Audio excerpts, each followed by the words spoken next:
Hi guys, welcome back to our channel. If you are new here, my name is Sarah and we are a minimalist family who is living big with less. And today I'm going to be talking about one of my favorite things because it combines two things that I absolutely love, and that is frugality and minimalism.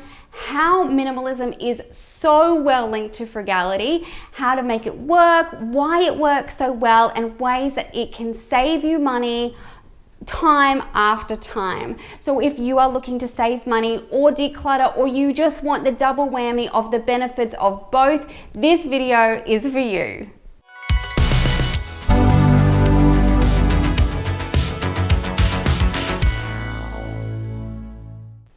Alrighty, now I am just going to put this out there to begin with. I do not think you have to be a minimalist in order to be frugal. And I also think that you don't have to be frugal to be a minimalist. You could keep decluttering and buying new items all the time and still live a minimalist lifestyle if that's what your income allows you to do. However, for a lot of us, we are looking at ways of saving money as well as simplifying our lives. And I think that minimalism and frugality just go together so well. But there are some tips and tricks that I have learned along the way of making sure that you're not getting rid of stuff that you need and being really intentional about what you bring into your home to make sure that you are saving those pennies. So my first tip, I have a 20 for you, 20 frugal minimal things. My first tip is all about intentional purchases. So when you start thinking of minimalism, we start to really hone in on what we're bringing into our home, and that is perfect for frugality because it means we're not making those impulse purchases, we're not buying things, bringing them home and then realizing they're not what we need or we didn't need them at all to begin with.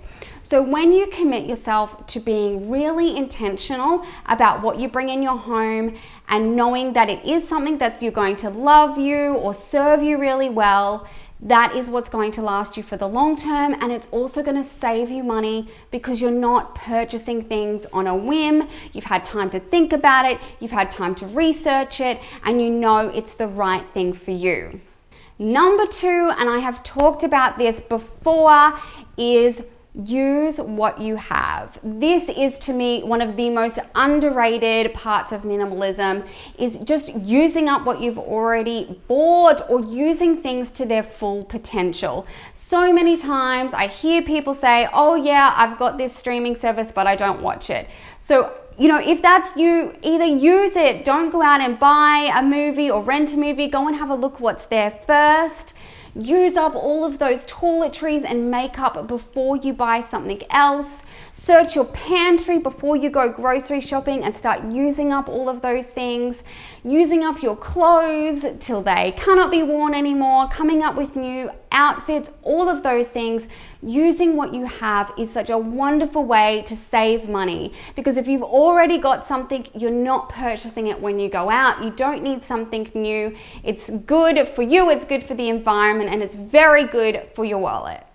Number three is maintaining what you have. So this is all about taking really good care of those things that you have already purchased. So whether it's your car, making sure that that is regularly serviced, keeping it clean and tidy, or just those items that we have in our home, making sure your blender is really good and kept really clean, and making sure your clothes are really well washed, ironed, all those sorts of things. You've already spent money on clothes. Having them look tip-top is going to keep you from buying new items, and it's going to help those items last much, much longer. Number four is the power of cleaning and decluttering. So I would say that up there with minimalism, a clean, decluttered house is what most people think of. And if you have ever watched an episode of Hoarders, you do not need me to tell you the simple power of cleaning and decluttering. You're not bringing anything new in, you're not doing anything special or different. You're using what you have, keeping it clean and decluttering it. Most of the spaces that I tackle with clients, we don't bring anything new in. We use the lovely decor they already have. We just accentuate it so people can see it and enjoy it. We clear off spaces, we clean things up, and it makes such a big difference, and it costs next to nothing. Decluttering is free. In fact, it can make you money if you sell those unwanted items, and cleaning can be very affordable, especially if you're using cheaper cleaning products like vinegar or soapy water. That cleans almost anything, and it makes such a big impact on a space. You're not having to buy anything new. It can make a space feel fresh and clean without spending a penny. Number 5 is learning to really hone in on borrowing and lending. I think a little bit of our society, this has been lost because we no longer live in the tribe and we're not sharing our home spaces as much as we have in the past. But borrowing and lending is such a powerful tool. It's good for you when you can lend something out to someone who needs it. And if you need something, to be able to borrow it off someone rather than purchasing something new is not only a great money saver because you're not buying it, but it also means that you're not having to store it, keep those things in your home, and someone else is getting the benefit of one of their things that they do own and store being used by someone else when they're not using it.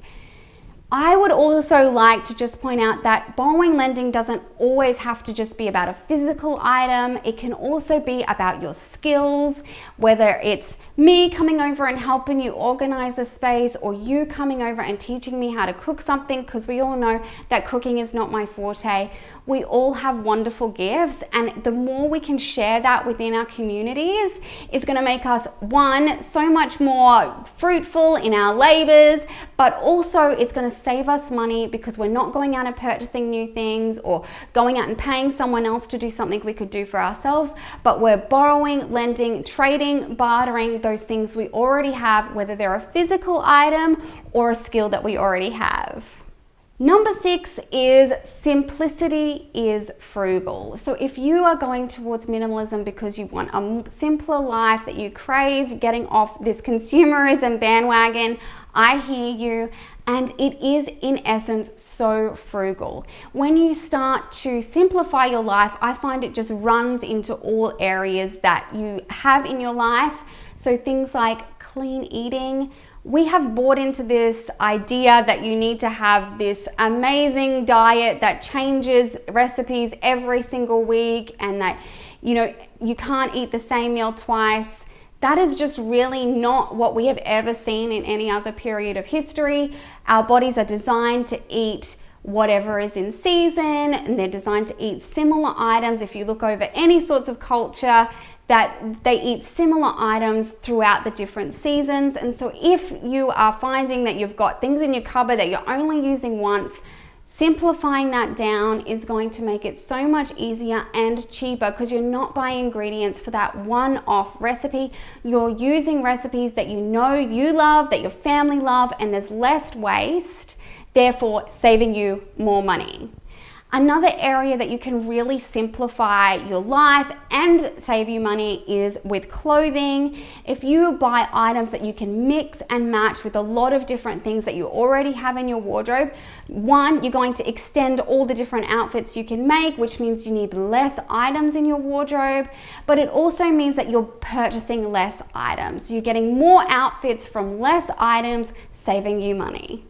Number 7 is looking for the best. And I found that since we have been on our minimalist journey and we've become much more intentional about the things that we purchase, I really want to purchase the best product for the best price with the best quality. And that means a little bit of research. It means looking around for the best price if you already know the exact brand you want to buy.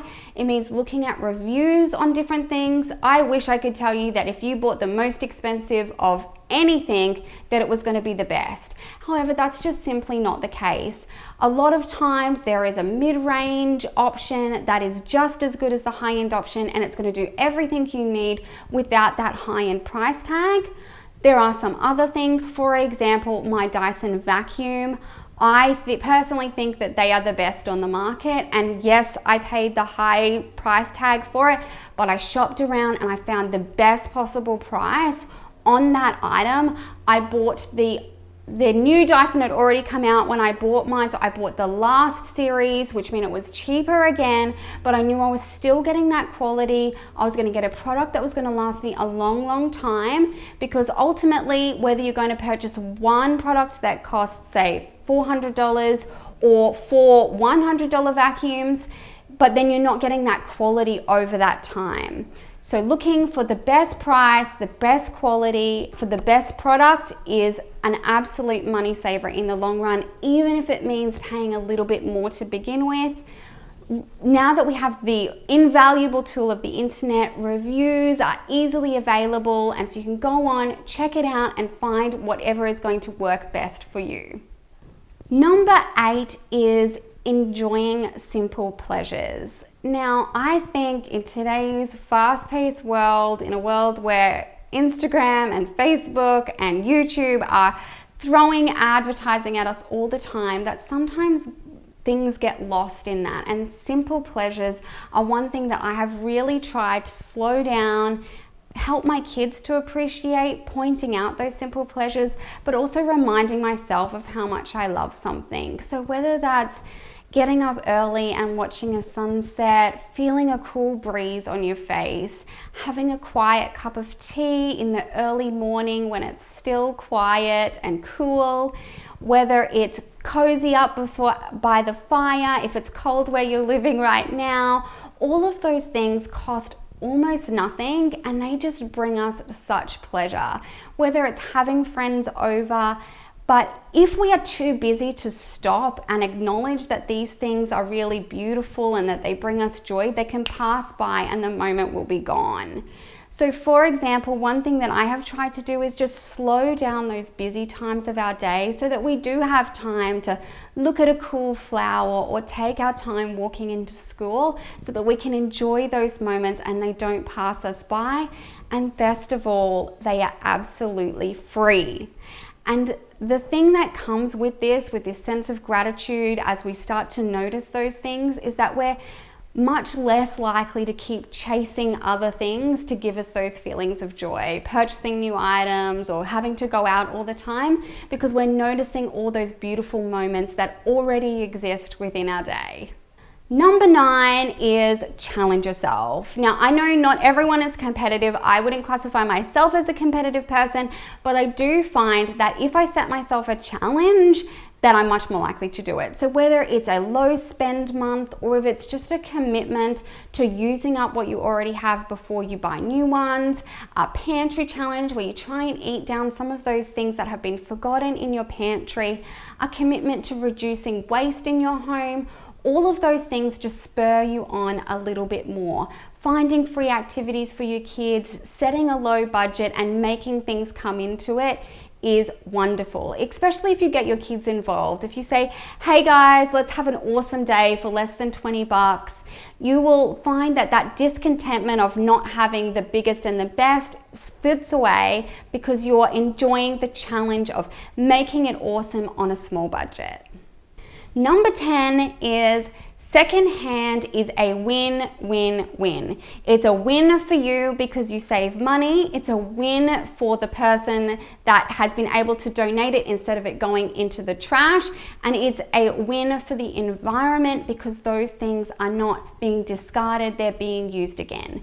The materials, the resources of our planet have gone into making those things. So anytime you can use something secondhand, you are being very eco-friendly. Even if it's not an eco-friendly product, if it's you reusing a plastic bag that would have ended up in the landfill, that is a win. If it's buying a plastic toy secondhand and it going through many children instead of just one, that is a win.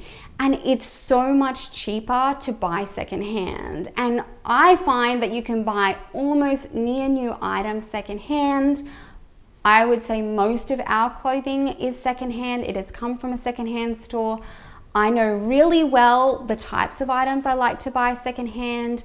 I'm looking and trying to find those deals so that we can flesh out our wardrobe primarily around secondhand items. So if you have an opportunity, whether it's clothing or furniture or toys or whatever it is, books, whatever it is, anytime you can get it secondhand, it's a win-win-win for everybody involved. Number 11 is something that I have noticed, particularly with my children, and that is that choice does not always equal happiness. And so sometimes I think we have bought into a lie that we need a million choices, but there has been many studies done that find that when we have too much choice, it actually results in a higher level of dissatisfaction because we worry that we've made the wrong choice. So if you are ever not decluttering, not minimalizing, or buying things just for the sake of having different options, often that is not going to make you any happier, and that having fewer choices actually frees our brain up to do other things. So if you have a smaller wardrobe and you know what you're going to wear, that makes it quicker choice in the morning, and then you have more time to do other things. One of the best examples I can give of this is if you have ever been browsing Netflix or whatever other streaming services you have and you spend half the time deciding what to watch and then you end up watching nothing at all. This is the exact example I'm giving. Choice does not always equal happiness. So if you have an opportunity to simplify your choices, it will often make your life simpler and easier and save you money. Number 12 is a great tip if you're already living a really minimalist lifestyle or if you're trying to limit the amount of items you have coming in, and that is write a list of things you think you may need. So for example, I have a list of what I think some of the gaps are going to be in my kids' wardrobes for the next season. That way, if I'm out secondhand shopping, I've got those things in mind. I also do it because sometimes we think we need something, but as time goes on, we realize that we already had things that would do just fine. And so having a list and leaving it there for a little while rather than going out and buying something straight away allows us to sort of use necessity as the mother of invention, see if there's something else out there. It also allows us that time to wait for things to go on sale, to see what products are new and coming out, if there might be something that could do multiple things. But having a list of those items you think you might need sort of coming up in the future, or something you've been thinking about buying, is a great way of sort of just gauging whether you really need it or whether you don't, and also keeping an eye out for the best price or whether you can find it secondhand. Number 13 is something that I have found really helpful, particularly this year. I've sort of scaled back my time on social media, and that's limiting your access to advertising. Of course, we are surrounded by it. It's on all over the internet. It's on billboards. It's hard to get away from. But if there is any way you can limit the amount that you have to have in your home, whether that's saying that you don't want junk mail in your letterbox, whether that's unsubscribing from some different sort of email lists that you might be on where you're tempted to buy, maybe things that you don't really need, that if the temptation's not there, you're just not going to know about that sale, and you'll only seek out the things you want to buy instead of them telling you what you want. And that space shift, I find, saves me particularly a lot of money, because I love to find a deal. If I see a deal come up, I'm sort of tempted to buy it rather than me seeking out a deal of something that I already know I need. Number 14 is really get to know yourself. And what are those things that really bring you joy? If going out for a coffee with friends really brings you joy, I would totally leave that in your budget, even though it's not the most frugal thing. But if you find that you just buy a coffee because you're out and you don't really even enjoy it, you just do it out of habit, maybe that's something you can think about scaling back and then make it a special thing that you keep for date night or when you're out with friends. The same thing for eating out. You know, like if you are finding that you don't really enjoy takeaway food, if Macca's makes you feel gross, then that's something you might consider removing from your budget completely and replacing it with something that really brings you joy.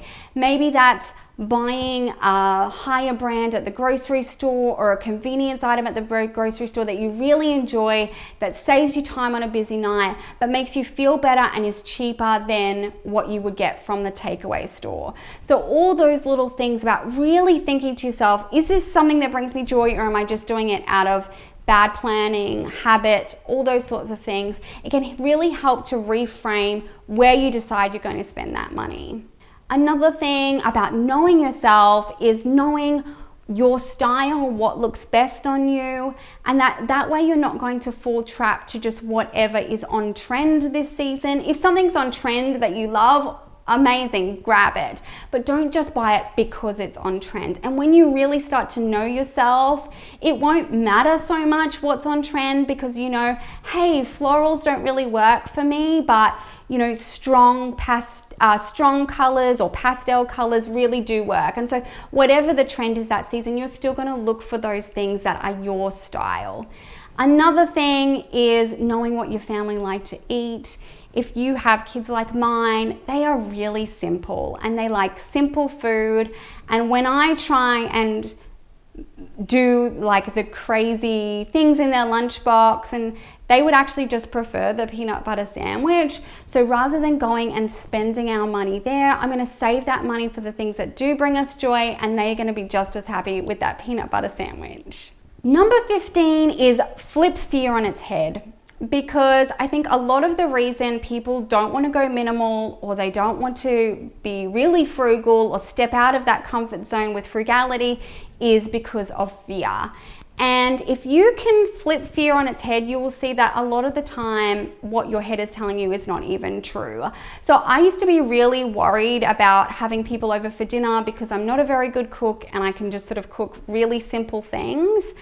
And then I thought to myself, have I ever not been super grateful when someone invites me over for dinner? No, I've always loved it. I don't care what they cook. The fact that they invited me into their home, the fact that they have catered for me and my family is so special. I've never been worried if it's not this extravagant buffet. So why would I expect that of myself? I couldn't even tell you what half my friends' cars are because they're just not that important to me. And so if you're finding yourself trying to keep up with the Joneses, the reality is, most people don't notice. They wouldn't know if you wore secondhand clothes, or if they did know, they'd probably be impressed that you look so nice and it saved you money. And so just flipping things on its head, keeping yourself in check that, you know, we do look nice even in secondhand clothes, and no one is worried about it. And if they are worried about it, they have way too much time on their hands, because we're all too busy to be worried about where people buy their clothes. So if you can flip fear on its head when you're having those feelings come in of like, oh, I don't want to seem cheap, or I don't want to seem like I don't have a nice home, just think to yourself, well, what do I think when I go into other people's homes? If their home seems inviting and fun, then that's all I care about. I don't really care where their furniture came from. So I hope that's encouraged you to maybe punch fear in the face. Number 16 is free stuff is everywhere, and once you become aware of it, you will see it wherever you go. So we live in the golden age of the internet, where you can find about free activities in your community, what's happening at your library, free items that people are wanting to give away instead of just throwing away, particularly if you could come and pick it up for them because they're moving and they don't want to move a trampoline, but you need one. Have a look around, and once you start, I guarantee you'll start to see it everywhere. Another space that I think that people forget is about education. And there is a big push, particularly if you're a parent, that your kids need to do all sorts of extracurricular activities, and they are wonderful. And if your kids are passionate about it, I think that's a wonderful place to spend your money. However, there are also other ways that you can foster your kids' interests, or even your own interest, for free. My girls who love to draw, I often find them with a YouTube tutorial going and they are drawing along with it. These are professionals that they would ordinarily never have access to, who are making free content for them because they're passionate about what they do, and they want kids to be excited about art or coding or sport or instruments. The things available online are endless. Number 17 is, if possible, surround yourself with like-minded people. If you are around people who constantly need to have the biggest and the best, or if they make you feel bad for not having that, that can be a real challenge. So what I would suggest is, you don't have to remove those people from your life if you still enjoy your time with them, but also just seek out like-minded people. So whether that's here on YouTube, down in my comments section, or on the comment section of any frugal or minimalist vlogger there, you will find a tribe of people who think just like you, and they can be enough to encourage you. If you're not already, we have a great group on Facebook. I'll leave the link down below for you if you'd like to join us. And they're just like-minded people who want to cheer you on. And so if you do have a lot of people in your life that aren't into minimalism or aren't into frugality, surrounding yourself with like-minded people is a great way to keep yourself on track, because they're going to be the ones that are cheering you on. They're going to be the ones that want to hear about your $5 bargain. And so those are the things that are going to make these lifelong changes, as opposed to friends that maybe are always bagging you out because you're cheap. I think that's wonderful. So if you're my friend, tell me about your cheap things. But sometimes we just have people in our life that don't adopt this way. And so if you've got other people in your life that do, that's going to make it much easier for you. Number 18 is knowing what you have is powerful. So one of the things about minimalism that is great is that you have less things to take care of, which means you have a better knowledge of what you have. I'm seeing my kids' clothes, pretty much all of them, coming through the wash all the time. So I'm able to judge what they need, what they use all the time, what their favorites are, what they're going to grow out of soon, really quickly and easily, because we don't have giant wardrobes full of stuff. And the same can be said for kitchen items. You know what you have, things aren't getting lost, you're not purchasing multiples of things because you can't find them. So that is where minimalism and frugality really meet really well, because you know what you have. You're not at the store thinking to yourself, do I already own a grater? You know you own a grater, or you don't, because your kitchen isn't full of things that you may or may not use. So if you are thinking about going minimalist, or you're already on a minimalist journey, just remind yourself how great it is to be able to know exactly what you have.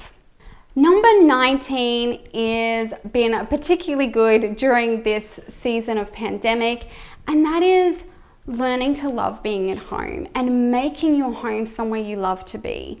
Surrounding yourself with things that make you happy, clearing off spaces so that there's room for friends and family, making your home somewhere you want to be. Sometimes when I visit with clients, particularly those who have problems with hoarding, is that I notice that they go out a lot, and they often go out to the shops because they don't enjoy being in their home, because it's very cluttered and it's not somewhere that's calming and peaceful for them. And so they end up going to the shops, which they end up buying things, and then the circle continues.